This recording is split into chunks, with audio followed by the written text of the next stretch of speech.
before you go into a relationship, before you propose to marry somebody, or before you accept somebody's proposal, try to explain your vision, your calling, your assignment to the person. This is so important. Please, it's very important. The Bible said two cannot walk together except they be agreed. All right. So I strongly believe that at the foundation of marriage should be vision and values. Vision and values. When you meet somebody, when you feel like you are attracted to someone, the first question to ask the person is, what is your vision in life? What is your calling? What is your assignment in life? What are your values? Listen, if you're able to ask this question and get the right answer, you have solved 90% of the problem.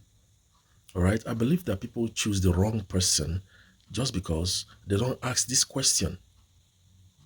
All right. For example, you don't want to marry a preacher and you accepted to marry a guy who is called to ministry. Listen, as a girl, as a lady, if you know you don't want to marry a preacher, tell the person on time. If you notice that he's he's interested in ministry, let him know.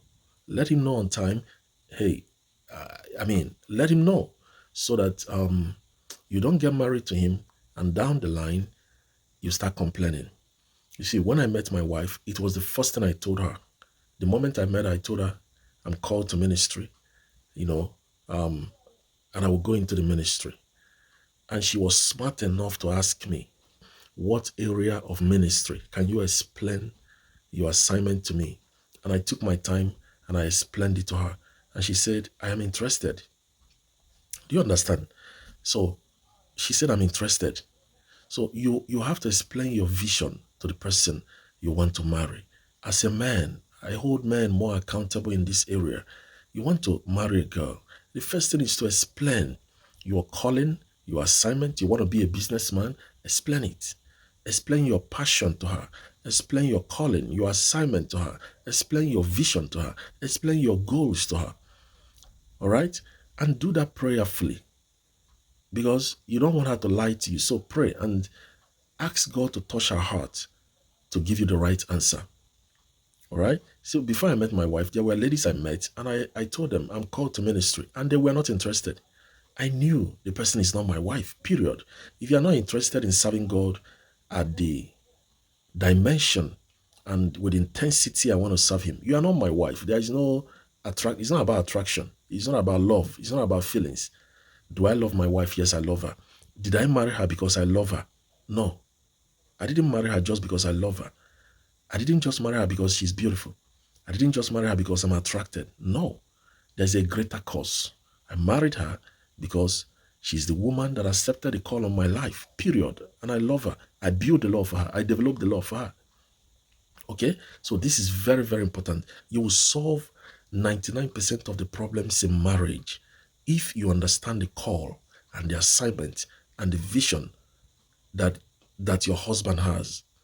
All right. And it's also important that as a wife to be, as a lady who wants to get married, explain your goals to the man. Let the man understand this is my passion, this is my goal, this is what I love to do. So if he does not want that, he will go his way. As a single man, I had the opportunity to marry a doctor, a girl that was going to be a doctor. And I said, no, I don't want my wife to be a doctor, period. I don't want a doctor as a wife. I don't want. Uh-huh.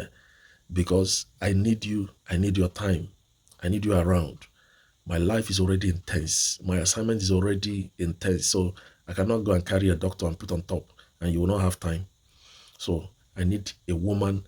Yes, you'll have your job, you have your career, but you will have more time to spend.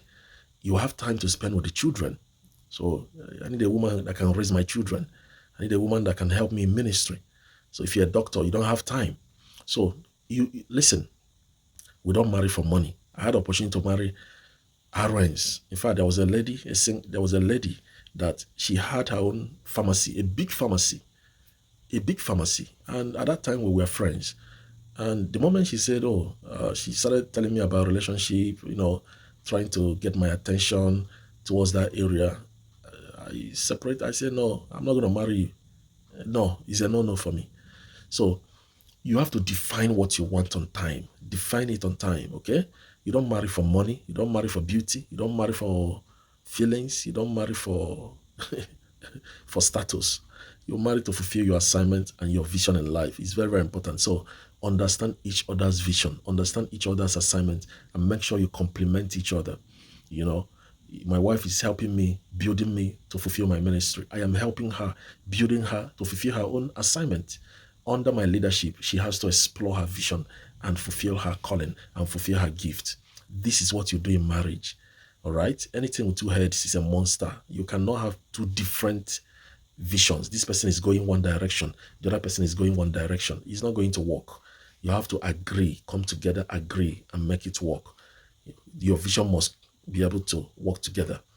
This is very, very important. So have that conversation before you go into a relationship. Ask the person questions. What are your values? What are your vision? What are your goals? Where are you going? Are we going to the same direction?